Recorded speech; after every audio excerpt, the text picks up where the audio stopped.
Cámara Federal de Bahía Blanca avaló la suspensión temporal del cálculo por la emergencia económica que se inició a fines del año 2019, si mal no recuerdo. Suspende la movilidad jubilatoria entonces y por decreto va haciendo sucesivos aumentos, pero que no fueron suficientes contra lo que tendría que haber ganado.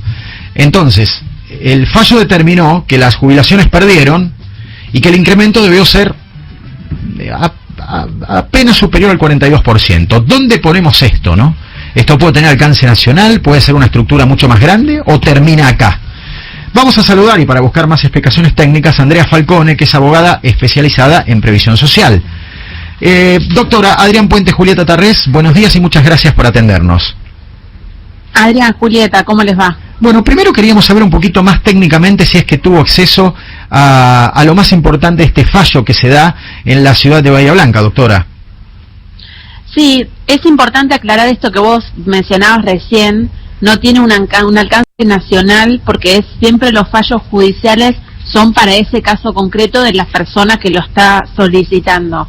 Y además, en este caso la sentencia tampoco está firme porque ANSES con total seguridad va a apelar la sentencia, lo va a reconfirmar o no un tribunal de segunda instancia y va a terminar seguro en la Corte Suprema, como todo el resto de los reclamos que se han iniciado a lo largo y ancho del país.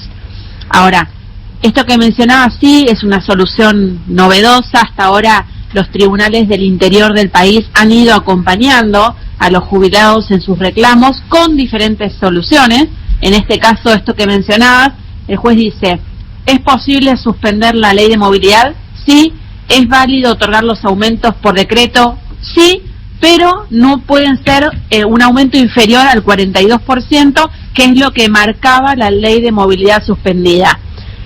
¿Cuánto recibieron los jubilados el año pasado? Entre el 25 y el 35%, según la escala de haberes, con lo cual todos los jubilados perdieron con esta suspensión de la ley de movilidad y este juez le estaría haciendo la compensación para que se le pague eso que perdieron. ¿Cómo contempla esta interpretación de la ley la emergencia económica, doctora? Es muy interesante porque en términos generales, sobre todo en la ciudad de Buenos Aires, que nosotros tenemos los únicos tribunales de todo el país especializados en seguridad social, es decir, los únicos tribunales de jubilados están en la capital federal. Estos tribunales no han acompañado a los jubilados.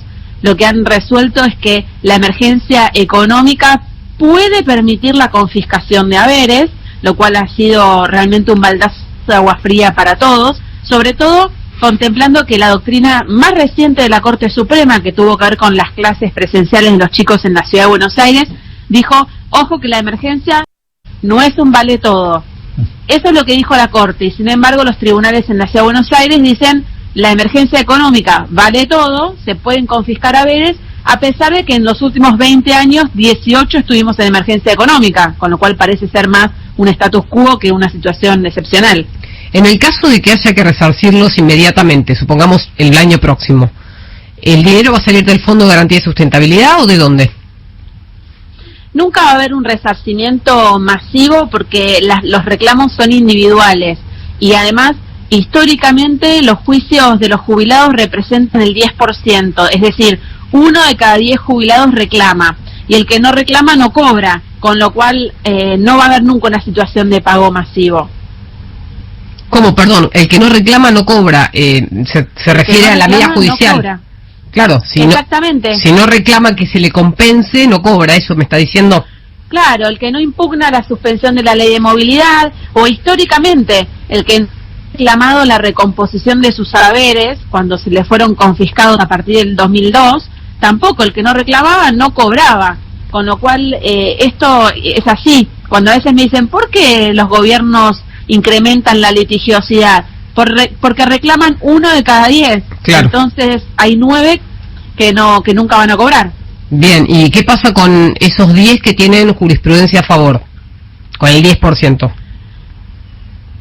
Bueno, esos sí cobran y van a cobrar con el presupuesto que hay asignado a juicios, porque en definitiva el Estado va a seguir sosteniendo que la confiscación de haberes es aceptable, y entonces cuando pierdan un juicio lo van a pagar con el presupuesto. Hoy están pagando, eso hay que decirlo, así como uno dice una cosa y dice la otra, están pagando una cantidad de sentencias muy importante anualmente, rondan las 45.000, que considerando la pandemia, sobre todo, es un incremento muy importante en el pago de sentencias judiciales, sí. No así en los nuevos jubilados, que ahí está todavía muy trabada la gestión de nuevos beneficios. Ahora, me quedé pensando en lo siguiente, si hay una persona que ya entró dentro del pago de un juicio que ganó, ¿no? Y tiene que cobrar en este año o el que viene, cuando le toca. ¿Qué pasa? ¿Ese jubilado también se ve impactado por la nueva modificación de la nueva fórmula de previsional? Por lo que no debería poder volver a reclamar o ya no puede. No, sí, muchos han reclamado. Yo tengo unos 5.000 juicios de jubilados y 1.000 de esos 5.000 me han pedido presentar el amparo contra la confiscación del año pasado. O sea que la proporción ha sido del 20%. ¿Por qué? Porque son jubilados que ya están más acostumbrados a litigar, no le tienen miedo al abogado, entonces ya han transitado ese camino, pero en términos generales, un jubilado dice, tengo que hacer un juicio, ¿y cuánto va a tardar? Y yo no lo voy a cobrar, y además el abogado me va a sacar plata. Esto pasa, ¿no? Sí. En la cabeza de la gente. Y el Estado juega con eso, porque también muchos abogados no han ido por la vereda del sol, y esto los ha alejado de la ciudadanía. Y la verdad es que los derechos se ejercen cuando yo cuento con información, con esto que ustedes hacen todos los días, de brindar información para que la otra persona pueda decidir mejor. Bien.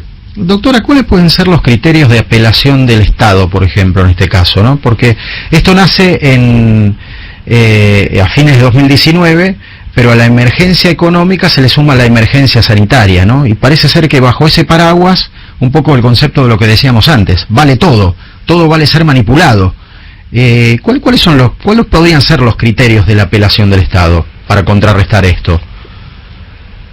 Bueno, lo primero que van a decir es la emergencia. El criterio de emergencia es para ellos un vale todo, lo ha sido en ciertos periodos también para la Corte Suprema, ya no tanto, pero la emergencia argentina, esto que te decía, salvo 2 años del gobierno de Macri que se levantó la emergencia económica, de los últimos 20, 18 tuvo emergencia económica decretada, con lo cual parece ser que vivimos en esa situación por las malas decisiones de forma permanente y sucesiva que toman todas las gestiones, porque nadie está tomando en serio el sistema previsional, solamente hacen parches. Emparcho acá, bueno, no tengo trabajo formal, bueno, emparcho con una moratoria, no me alcanza la plata, bueno, emparcho quitando haberes, digamos, lo que hacemos es parches. En algún momento hay que tomarse esto en serio, sobre todo porque se va a venir una situación muy compleja en los próximos 20 años.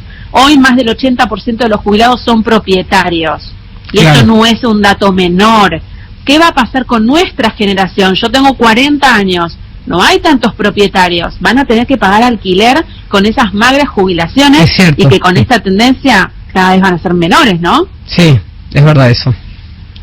¿Y entonces? Porque ahí se demanda una mirada más profunda, un cambio que nunca llega. Bueno, Adrián, creo que tiene que ver con decir, bueno, tomemos una decisión en conjunto como sociedad primero, si queremos ser un país serio. Porque un país serio no requiere solo de la decisión política, también nuestra. Todos tenemos que hacer el pago de nuestros aportes, fijarnos qué está pasando con el monotributo. Sí. Todo trabajo informal hay maquillado con el monotributo, mismo en los medios de comunicación. ¿Cuántos hay empleados en relación de dependencia que facturan como monotributistas?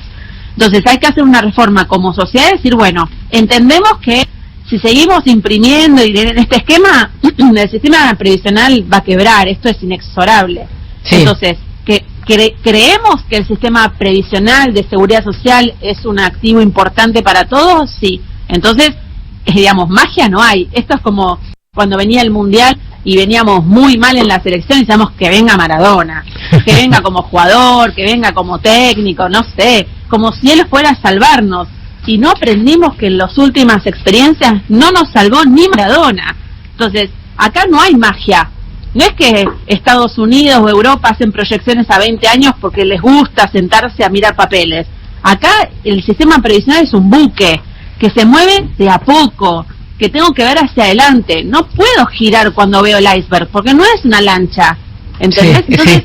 Ahora, esa visión eso falta. Que vos decís es tal cual. Para hacer la reforma previsional hay que hacer primero una reforma tributaria y antes una reforma laboral, porque vos sabés que si vos intervenís mucho en el mercado de trabajo, lo que genera la informalidad está, si querés, del otro lado, la contracara es la del Estado, la de doble indemnización, previsión de despidos, entonces hace que las empresas empleen personas en la informalidad. No pasó siempre, pero ahora está pasando más, se nota. Ahora, en otros países, cuando vos comparás cómo son los sistemas previsionales, también hay que mirar el costado financiero. Quizás el Fondo de Garantía de Sustentabilidad nuestro, que compra activos argentinos que siempre están en default, se empobrece todos los años respecto de seguros de retiro. Es muy interesante eso que decís, Julieta, porque en realidad la reforma, como te decía, empieza como un acuerdo de la sociedad, continúa con gremio, justicia, oposición, Congreso. ¿Por qué? Porque el Fondo de Garantía de Sustentabilidad tiene que estar fuera de las manos del Estado, sí, como en el caso de Europa, y muy poco regulado, porque si nosotros queremos que ese Fondo de Garantía de Sustentabilidad gane plata, tenemos que permitirle que esos capitales se muevan rápido. Y acá que les decimos, compren bonos, después los defaulteamos. El default, que se hizo el año pasado, defaulteó 45% del Fondo de Garantía estaba en esos bonos. Sí.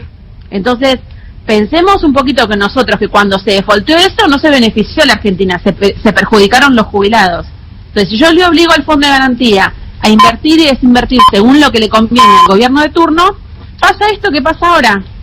Entonces, por eso te digo que la reforma es estructural, pero tiene que haber una decisión de sociedad de decir, vamos a salir adelante como un país serio, haciendo el sacrificio real que hay que hacer.